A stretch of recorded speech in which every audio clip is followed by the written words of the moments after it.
Justice Chandrachud has spearheaded the proliferation of technology in judiciary, one of the vital consequences of which I think is the democratization of the bar. May I now request Justice Chandrachud to kindly address the gathering. Ladies and gentlemen, Justice Chandrachud.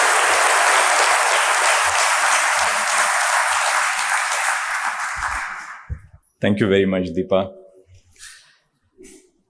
Chief Justice Devendra Upadhyay, Chief Justice of the High Court of Judicature at Bombay, the judges of the Bombay High Court, including the 5 newly sworn-in judges, you could actually form a constitution bench, as we call it in the Supreme Court. Congratulations to all of you.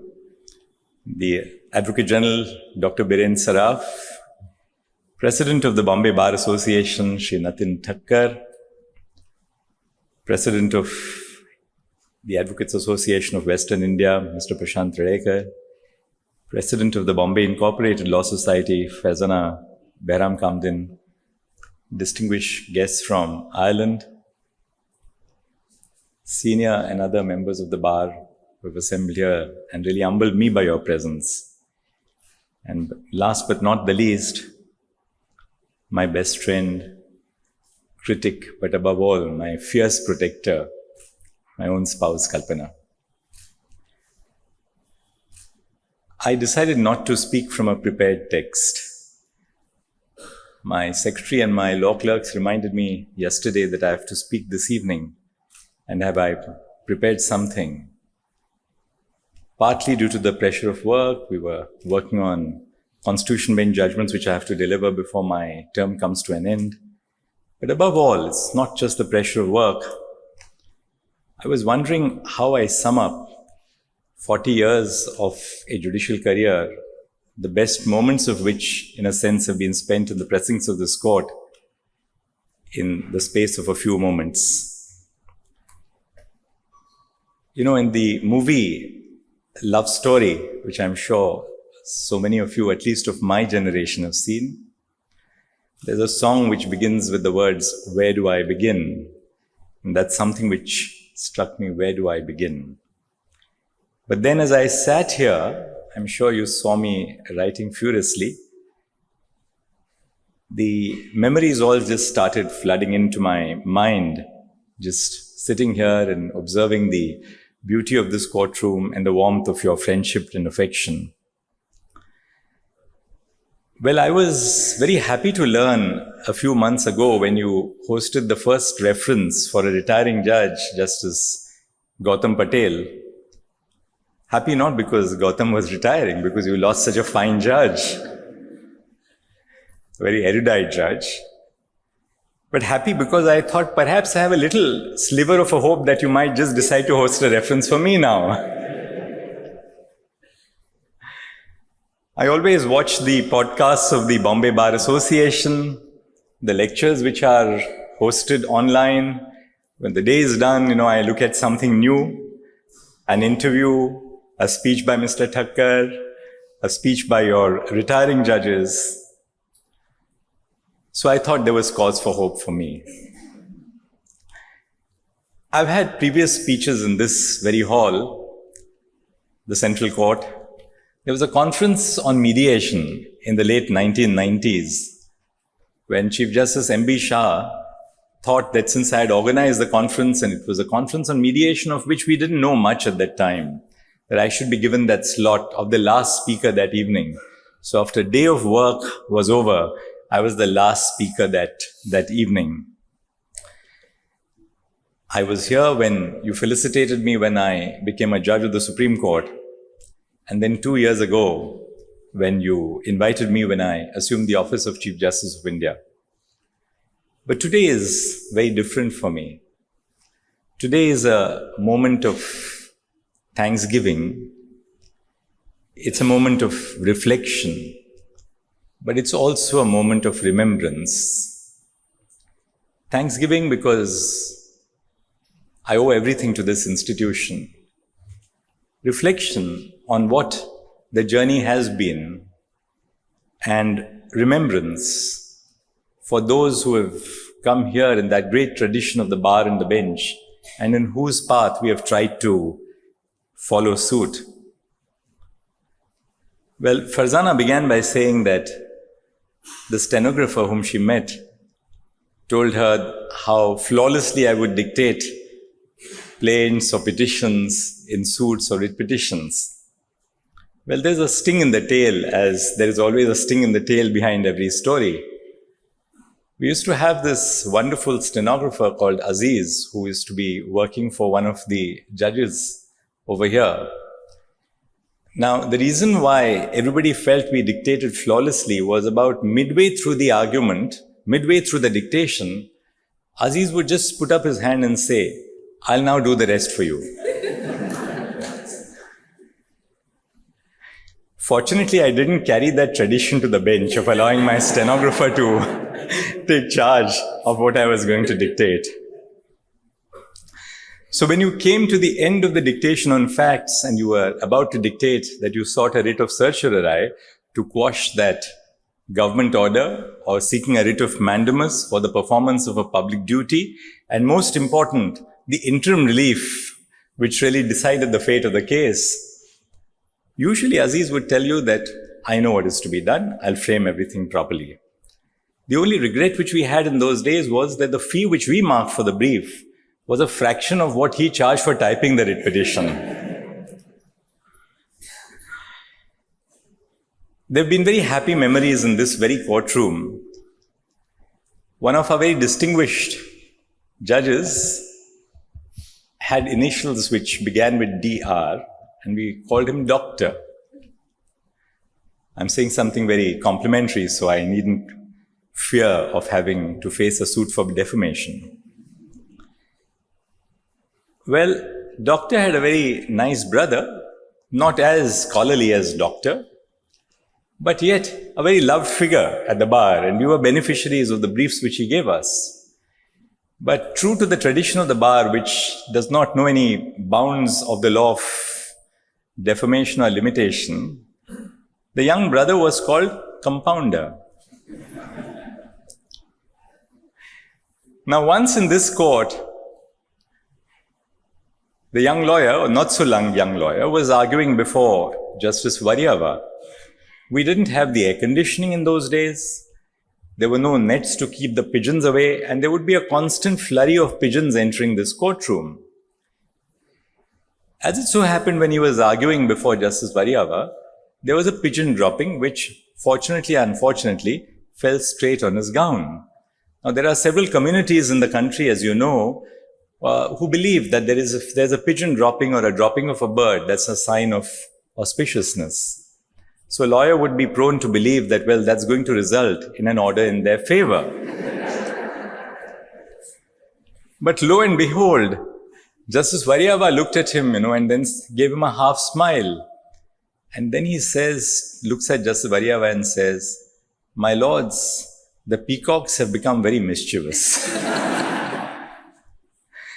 But we also had a Chinese delegation in this courtroom, where one of those peacocks, the pigeons, hit the fan and then fell straight on the ground in a pool of blood. Now that I look at all these things from a vegan perspective, I say, what a loss of one more life in nature. As a Chinese delegation, I thought I was the general manager catering, as several of my colleagues called me, because I was in charge of ordering food for all these events. And I'd ordered all of the Indian Chinese food for the delegation, because I thought we will tell the Chinese what Indian Chinese looks like. And promptly, the Chief Justice sent for me and said, "But why do you have to order so many dishes of noodles? And can we not cut down on the expense?" So I then realized, that we had Chief Justices who were very scholarly, Chief Justices who were pretty much practical, others who were visionary. I used this courtroom to escape from clients and solicitors who were trying to chase me. Because one of the secrets which I had developed as a young lawyer was to go into a court where I was no work at all, because nobody would track you down in that court. and I would sit in the last row and read my cases which were likely to come up that day or the next day. And I spent so much of time watching from this courtroom. It used to be the tax bench when I was a young member of the bar, when all these ITRs, the income tax reports, would be spread out into this courtroom.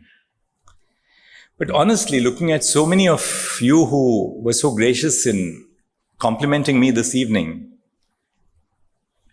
looking at you and following your careers, I realize how distinguished you have become. Years ago, I would have called you Venki. Venkatesh came and gave me this lovely memento. There's, of course, my very dear colleague in chambers, Biren. Then there's Deepa, Farzana. So many of you who I now see across this courtroom, and forgive me for not mentioning all your names. But I do believe now that you have become so distinguished. Am I justified in calling you by your first names as I did then? But I must share a secret with you. When I joined the Bombay Bar, the bar of our High Court, I joined the chambers of Mr. Temthan Andhyarujana, a fearless lawyer, an erudite lawyer, a scholarly lawyer. We were a small chamber. He would carry his own satchel to his car, never relied on a peon to carry his briefs. I walked into his chamber and said, "Good morning, sir." And he said, "Look, there are no sirs at the Bombay Bar. You better learn to call me Temthan." And I've carried that tradition through to this day in the Supreme Court. And I call all my colleagues by their first name. And I think that sets a sense of camaraderie, a basic degree of equality, particularly when you become senior as a judge or senior as a professional. The ability to reach out to people, to make them feel one with you and understand you and not be a distant spectator from you is the heart of any work in a public institution. Just this morning when I handed over a potted plant to the Chief Justice designate, my successor Justice Sanjeev Khanna, I said to myself, can I call him Sanjeev as I always do in the morning? And I said, well, at least until the 11th of November I'll do that. And after that I'll call him Chief Justice. Because there's something about calling each other by your first names which endears you to each other. And I think that has been the great tradition, particularly on the original side. On the appellate side, it was a little different because we, of course, belong to a different area of social life where we pride relationships, we respect relationships, and we expect that sense of respect by calling people with a more honorific name. But that shows the diversity of our court. This diversity which truly brings the melting pot of traditions, cultures, and ideas into the institution of the Bombay High Court. When I joined the profession, honestly, I was overwhelmed at entering into the portals of the Bombay High Court. I'd had a brief tenure of practice in the Supreme Court, but there was nothing like the Bombay High Court. My senior sat on the middle table in the bar library on the second floor. And there were distinguished members of the bar on that table. There was, of course, the redoubtable Avinash Rana, who I'm so grateful for his presence this evening, Iqbal Chagla, and so many other lawyers who were part of that central table. If we just walked into the corridors, we had judges like Justice Paintsay. Paintsay, for the simple reason that I mentioned, that if you walked by his courtroom after lunch and he had just assembled, you could be sure that it was 2 o'clock in the afternoon. His sense of professionalism, he was always ready with all the briefs that came up before him. The ability to formulate minutes of the order, that taught us how to frame reliefs. Because very often, the truth or the substance of a matter lies in what relief we grant to the client, whether as judges or what relief you seek as a lawyer.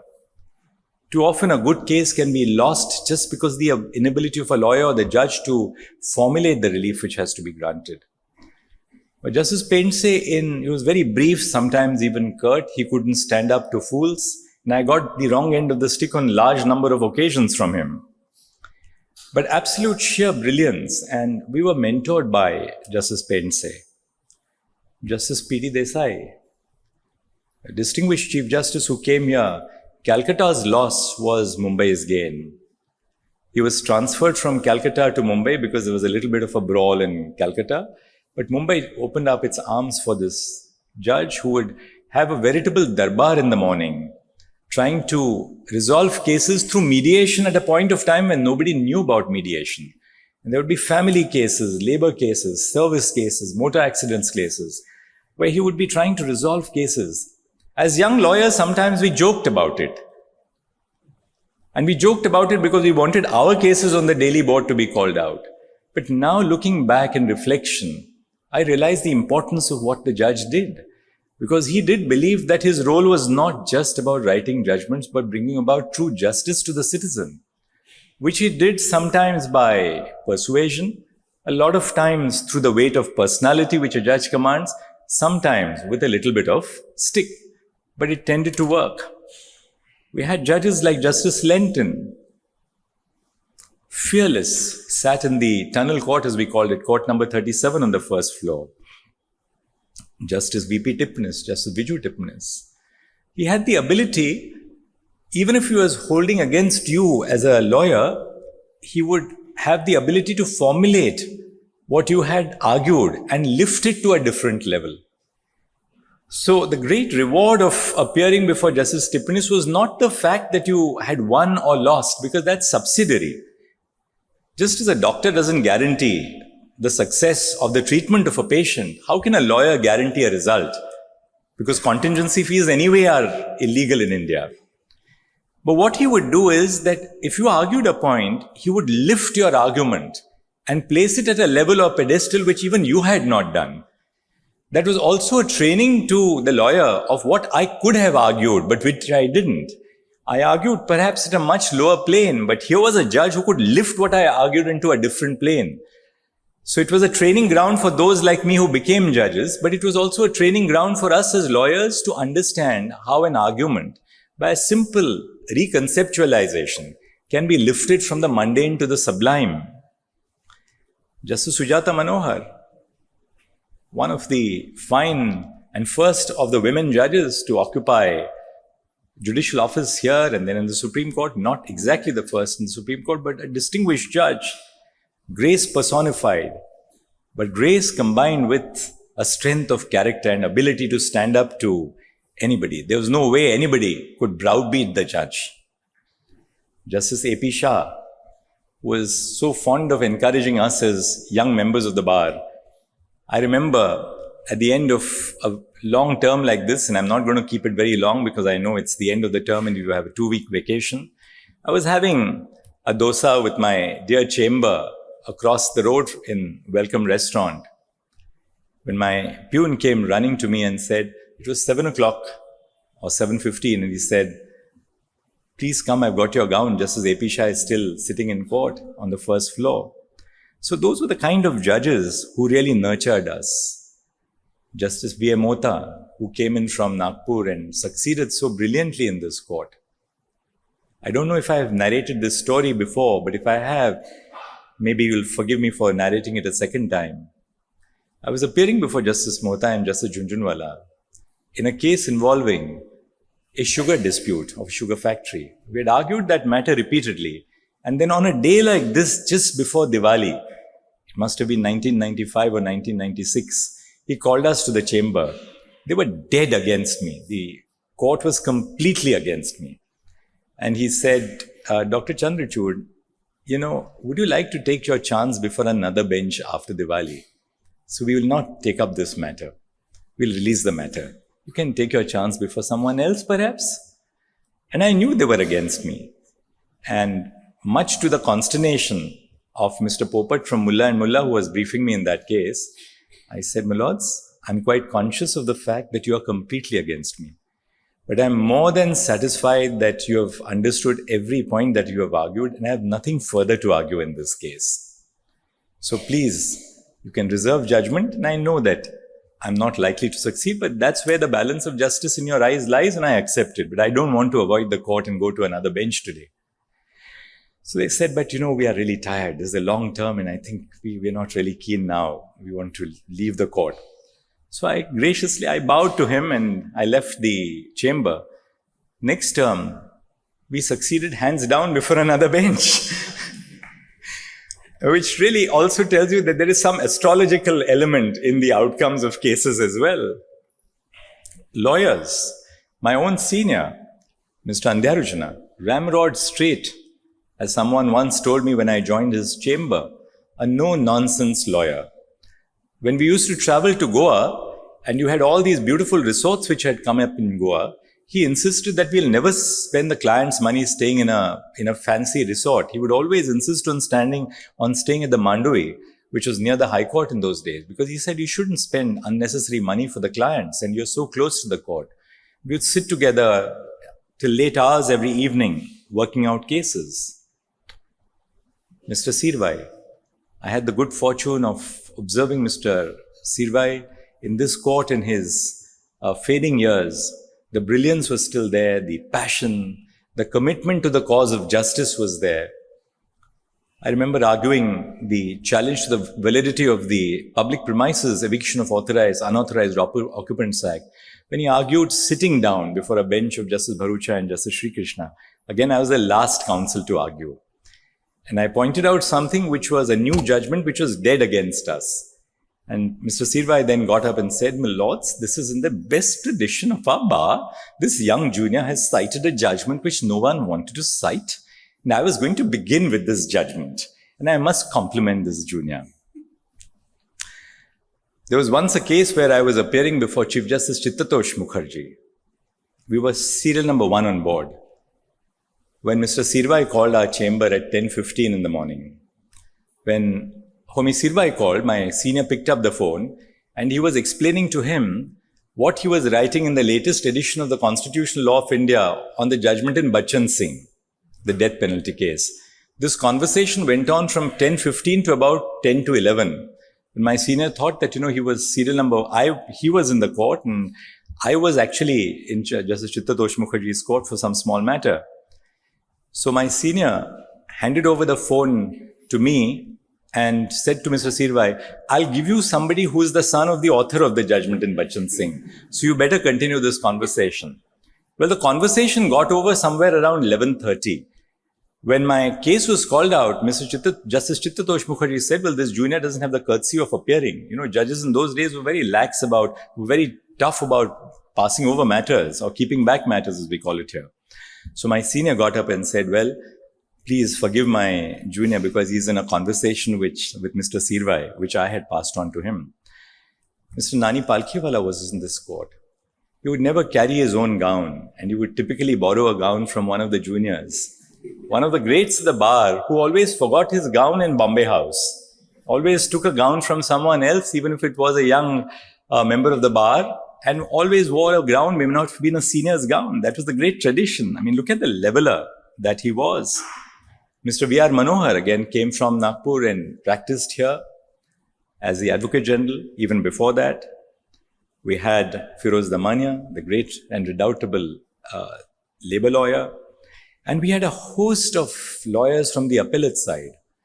It is said that when Motilal Settlewad would walk into the bar room on the appellate side, he would say that "I have come to the chamber of experts because I want an answer to a question of civil law." Because the lawyers on the appellate side were there was clarity of viewpoint, absolute clarity on the position on civil or criminal law of procedure. And there were so many of these lawyers on the appellate side who you just sit across them in a conference and understand the ability to unravel intricate questions of law in very simple terms. When I became a judge, I had to confront my own fears. Judgeship brings you back face to face with your own fears. As a lawyer, you can hide your fears by saying, "I'm not going to accept this brief." As a judge, you don't have the luxury of accepting or not accepting the brief because you have to answer everything that is on your board every day. Now, I was not a commercial lawyer. I thought that, public law was everything that there was to the practice of law. But nature has a very unique way of confronting you with your worst fears. And I was confronted with my own worst fears when I sat on the commercial bench. On my first or second day in the court, when I was sitting on a division bench with Justice A.P. Shah, I was open-mouthed because honestly, I was a little overwhelmed by the experience of sitting as a judge. In the first row, there was a fairly, there was a friend of ours at the bar who was sitting in the first row, and he opened his mouth exactly in the same manner that I was opening my mouth. When I suddenly realized that he was imitating me.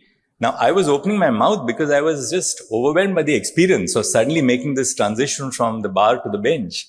Then I realized from that little gesture that it's always nice to keep your mouth shut when you're a judge. I try to do that sometimes. But I was also told by Justice B.N. Sri Krishna once that, judges tend to be talkative, particularly in the after lunch session, if only to ward off sleep after a heavy lunch. I learned from this court the great tradition of dictating judgments in court. I think this is one great tradition of our court, of not reserving judgments. So when I get a letter, and there's so many letters which come to the Chief Justice of India, there's almost nothing in the judicial system which is not brought to your attention.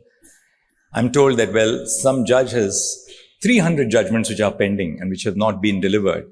And I say that, the only answer to this is to deliver judgments in court, which we learnt as judges of the Bombay High Court, because that brings a sense of clarity. The importance of dictating judgments in the court, as we learnt here, was that at a certain point, when a case is being argued, you are rotating the structure of the judgment in your mind. Now, whether or not you actually deliver judgment in a court, it may be a very complex case where you may not deliver judgment because it's going to be... There were times when judges were known to have delivered judgments for 7 days. For instance, the Lakshmi Cooperative Bank case. Judgment is delivered for 7 days on an end. I don't think judges today of the Bombay High Court, they had that luxury because your board would get clogged. But what happens really is by developing the art of dictating judgments in the court, you learn how to rotate the structure of the judgment in your mind. And I have carried this even when we are dealing with important cases in the Constitution bench. Several of my colleagues have asked me in the Supreme Court, how do you dictate immediately after arguments are over? And the answer to it is very simple, that when lawyers are arguing and you're in this parley with lawyers, you're constantly trying to develop a structure, not merely of the law, not merely of the facts, but how you're going to craft your judgment. And that is something which we learned from the High Court. My first opportunity to preside over a division bench, which came after almost 11 years of being a judge, was to preside over a tax bench. And when Justice J.N. Patel told me that I was going to preside over a tax bench, I said, but I haven't really done that much of tax work. So he said, that's exactly the reason why I've given you tax work. I want you to be challenged in whatever you are doing. So we learned to be challenged, but just as we learned as young judges, as fairly middle-level judges, as senior judges to be challenged, we had this great assistance of the bar. There were lawyers who would appear before you, and you knew that there would be not even one element of prevarication. You could actually take your notes on your notepad and dictate a judgment without consulting the relevant pages of the brief. So particularly for the young lawyers, I want to emphasize the importance of being ethical in the practice of law. In our effort to, tide over the competition, and the competition at the bar is becoming so intense today, there's a tendency to cut corners. Judges with the great burden of work may not be able to fathom every corner of a case, and maybe you'll get away with it by having perhaps hoodwinked the judge into not realizing that there was some other point in the case, especially if your lawyer on the other side is not vigilant enough. But the law has a tendency of catching up with you. And it is so very important, therefore, to be fair to the court. Because that is something in a reputation of a member of the bar which sticks. I know as a judge that there are some lawyers who I know will never be easy on the truth. And I do believe, therefore, that I can expedite the disposal of a particular case because what they tell you in court will be the absolute truth in the case. Whether they succeed or fail is subsidiary to the cause. As commercial lawyers, we got tremendous assistance from the members of the bar on the commercial side. This is the home of the commercial bar. Mumbai is the home of the commercial bar, and I think that is what has sustained the image of the court as one of the leading commercial courts in the country. something that we have to keep up. But above all, I always ask myself, and I say this is a time of reflection, what is it that has made the Bombay High Court the institution of preeminence in the country? Why is it that we pride our judges? And now I look at it from a slightly distant perspective of having left this court as a judge over 11 years ago, though my heart is with the court every single day. The first is, I think, the fearless independence of our judges of the court. This court is known for its fearless independence. And that emanates from the portrait of Sir John Peter Grant and judges who told the governor in colonial times that if you do not observe my writ which I am issuing, I'll close down the court, but you better observe my writ. So it's this fearless sense of independence which has sustained the court. In challenging times, like the years of the emergency, when people were losing their head, the Bombay High Court didn't lose its head. There were judges who were transferred from here to Calcutta. Justice Parsamukhi, who was transferred from here to Calcutta and died in Calcutta because of his health, but yet didn't waver from the cause of justice. Justice V.D. Tulsapurkar, Justice R.M. Kantawala, a whole lot of judges in those days who stood behind what they believed was correct in the interests of the pursuit of liberty and equality and due process for our citizens. The second important element which we must not forget is peer pressure. Judges behave as judges because you're constantly intermingling with people upon whom you depend for support, upon whom you look for guidance, upon whom you seek friendship in times of distress, in times of happiness, in terms of normal times. And third, the element of scrutiny which gets into our work.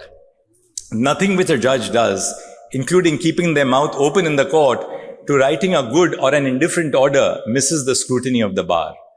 And that element of scrutiny is what guides the work of our courts. But above all, what is it that sustains us? I've been writing some interesting judgments of late. We've decided on whether royalty is a tax or royalty is a consideration for minerals extracted. We delivered a judgment yesterday setting at rest a controversy, I hope, of 30 years on who has the right to regulate industrial alcohol, whether the center or the states, so on and so forth. But I think what sustains us, that's an alarm clock that I better finish soon. But what sustains us as judges is our sense of compassion for the society in which we render justice.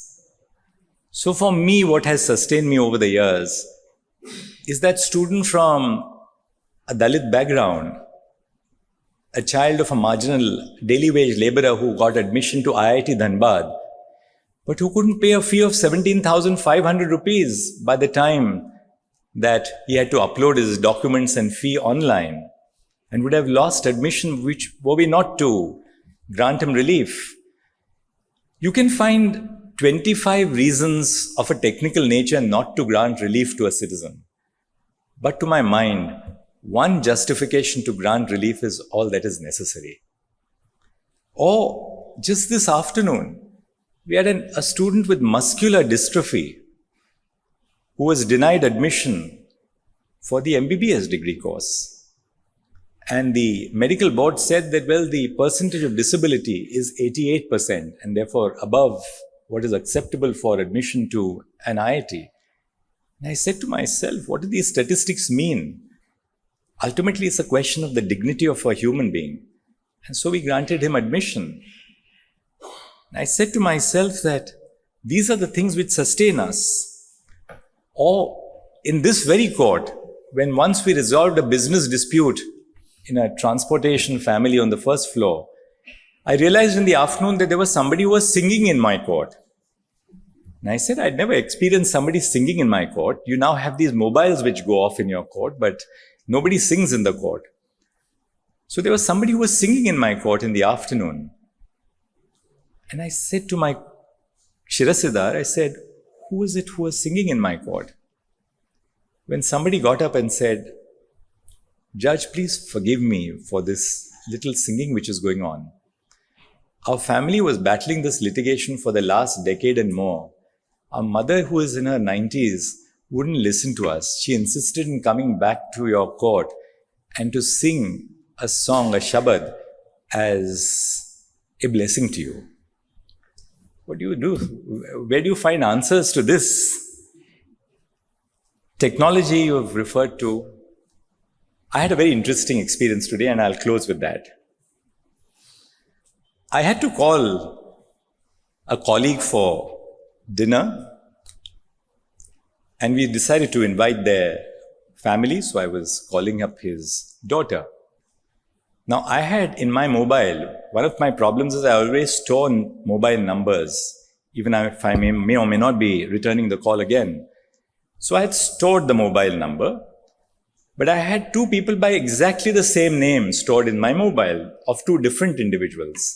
Now I called the wrong person, and I right away started talking about the dinner next week, how her parents have agreed to very graciously come and have dinner with us. And she said, "But sir, I think you've got the wrong person. This is the wrong whatever person that you're talking to." And she mentioned her name. Well, I've been trained at the bar, so I immediately flipped the conversation and say, "Well, how are you doing at the bar?" Not to be phased out by the conversation. So she said, "Well, sir, I've just had a small baby. I've just delivered a baby. So practice is kind of off and on." And she said, "I wish the video conferencing were a little more robust. If it were, I don't think I would have had to stop my practice merely because I've delivered a child." And that sort of stayed with me for the whole day. And I said that obviously we have to do something, because if we have to make our profession a more gender equal profession, an inclusive profession, why should we be in a situation where young women who, as a result of familial responsibilities, are juggling manifold tasks at home? And we know that women in our society are professionals, they're mothers-in-law, they are relatives, they are making these visits, flying visits to hospitals, they're visiting their parents in different towns in the state and beyond. Why should it be that we should not create equal conditions where we make our courts as worthy places, as places where women can succeed at the bar? Why does a woman have to behave like a man in order to succeed at the bar? In other words, to give up familial responsibilities. I think it's important that therefore courts across India use the benefit of technology for truly reaching out to citizens, for truly reaching out to professionals. Because my purpose in technology over the last 5 years has not been to make technology as some newfangled idea which we implement. Of course, we have a war room in the Supreme Court, which we opened up to the journalists last evening. We have a data center which is coming up, which is going to house all our servers. Our data is on the cloud, and I could bore you with all the technical details, which I'm not going to do. But together with all these initiatives, the idea is to make life easy for common citizens. And truly, truly, that has been my mission. Well, I began by saying that it's a time of thanksgiving, it's a time of reflection, and it's a time of remembrance. It's a time of thanksgiving because every time that I come to the portals of this court, I think of all those who have come into this court in the great tradition of the bar and the bench, who have created the foundation for others to follow in their path. And the true virtue of a good leader, whether at the bar or on the bench, is the kind of talent which you nurture when you leave that institution. So when we talk about Thanksgiving, and I will not mention so many more people because they are still with us. Many of them are my own colleagues in the Supreme Court who have mentored, trained youngsters at the bar. But the reason I mention this is that at a time of Thanksgiving, as it is for me, it's important to remember that We are not standalone creatures who rise out of the ashes, so to speak, but we are really instruments in this great tradition of our court, a tradition which has been born and which has been sustained by the cooperation between the bar and the bench. Reflection for the simple reason that there are n number of smart people in the world. One person has to become the Chief Justice of India. And I've always believed that it's important to accept what you have been granted by nature and by destiny and providence with a sense of humility. Also because the field of knowledge is far greater than either our repertoire of intellect or vision of any single individual. And I realize this every day when I hear an argument, when even a young junior at the bar surprises you with the kind of vision which has been put into the arguments in the case. And remembrance at the thought of those who unfortunately are not here, who've occupied these glorious benches in this court. And therefore, I conclude my presentation this evening by thanking each one of you. Many of you who have been people with whom I've associated at the bar, my opponents, people who have worked with me, people with whom I have worked with, people who have given me that first breakthrough at the bar when I didn't have any case, only so that I could get that first appearance in court. It's because of this great tradition of sustaining juniors at the bar that our court really continues to flourish. I said I'm not going to begin with a prepared text. I didn't have a prepared text. I wrote something out. It came straight from the heart. I began with, where do I begin? I'm not ending as yet. I will therefore just conclude by saying, where do I begin? There's a lot more to be said, and hopefully you will hear more of me, both formally and informally. Thank you very much for making this a memorable day in my life. Thank you.